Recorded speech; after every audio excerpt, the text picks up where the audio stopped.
Het weer compleet jest. Maar buien, maar stevige buien. Je ziet zelfs stongen en hagel. En nu beginnen we de winterse kant weer op. Dus komen ze op Gledens een week maar kwakkelend waar. Joen en vannacht komen ze op Gledens. We hebben een paar sneeuwbuien of buikers. We hebben een paar opklarings. En we hebben op de meeste plekken een graadje frost. Steeds maar plus 1 en min 2 graden. En de wind komt uit het noorden, noordoosten mee. En die is nog vrij krachtig of krachtig in het kustgebied. Maar in het oosten, het zuiden, steeds maar verder op de provincie een zwakke wind. En dan meneer. We beginnen met de kans op Gledens. Meneer is het nog droeg. Morgenmiddag staan er gewoon toch weer kans op een sneeuwbuiken. Vooral in het kust- en watergebied.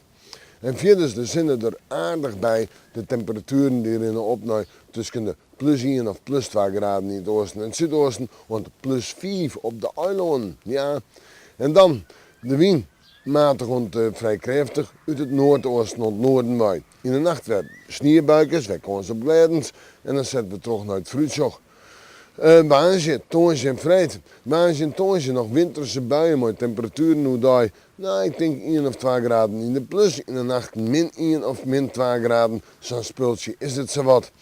En zeggen we dan naar Vreed, dan hebben we betien ruim. Dan ligt het weer jestig. Maar een hogere temperatuur op naar de 4 of de 5 graden. En dan is die niet weer heel echt taai waar. We moeten morgen maar weer even in het waarsje.